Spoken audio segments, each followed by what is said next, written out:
Rương té chơi cha các bái vọt nơi chi phù muối miền vót bò ran muối đại mơ tới ngọc ngắt cho ngùng nơi nâng ra bong vọt nú miền té chơi cha muối nón đại nẹt sọc là bầy to khía thá chịp té khói lồng một nút mnia không cúm khmiên nô na mà nẹt hiên từ chật té nô lại rùa pê dốc ạt riết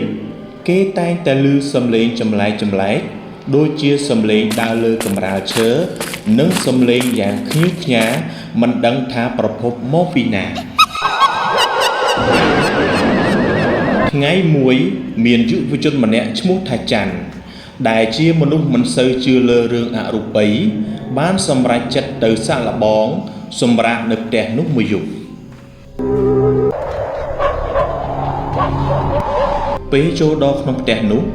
quát ban xâm lấn từ rộp tí aram đọc ngọc ngắtហើយបេះដូងរបស់គាត់ក៏ចាប់ផ្ដើមលោតញាប់ខុសពីធម្មតា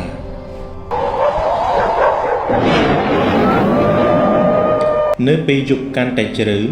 ខ្យល់បក់ត្រជាក់ស្រេបទ្វារផ្ទះចាស់ចាប់ផ្ដើមរបើកបិទគ្នាទាំងគ្មាននរណាប៉ះពាល់ទ្វារនោះឡើយ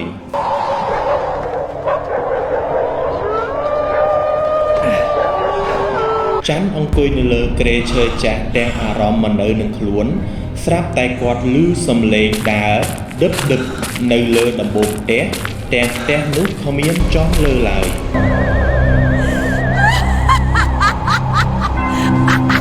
រំពេចនោះភ្លើងដែលធ្លាប់តែភ្លឺ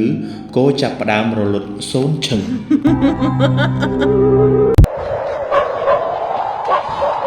ក្នុងភាពងងឹតនោះគាត់បានឮសំឡេងខ្សឹបយ៉ាងស្រាលថាចាក់ចេញទៅចាន់ចាប់ផ្ដើមភ័យស្លន់ស្លោគាត់ប្រឹងស្ទុះទៅបើកទ្វារដើម្បីរត់ចេញ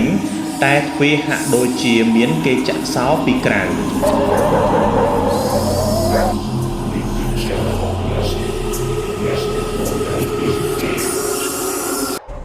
សំឡេងនាងទៀបហើយត្រជាក់ស្រេបដល់ឆ្អឹងខ្នងចាន់ចង់ស្រែកតែគ្មានសំឡេងចាន់ប្រឹងរត់ទាំងត្រដាបត្រដួសចេញពីទីនោះទាំងយប់ព្រឹកឡើងអ្នកភូមិបានឃើញចាន់ដេកសន្លប់នៅមុខព្រះវិហារចាន់ក៏មិនមាននិយាយអ្វីទាំងអស់ពីហេតុការណ៍នោះគាត់លែងហ៊ានទៅក្បែរផ្ទះចាស់នោះទៀតហើយចំណែកផ្ទះចាស់នោះវិញនៅឈរត្រឹងក្បែរវត្តយ៉ាងអាថ៌កំបាំងរងចាំភ្ញៀវថ្មីមកសាកល្បងបន្តពីចាន់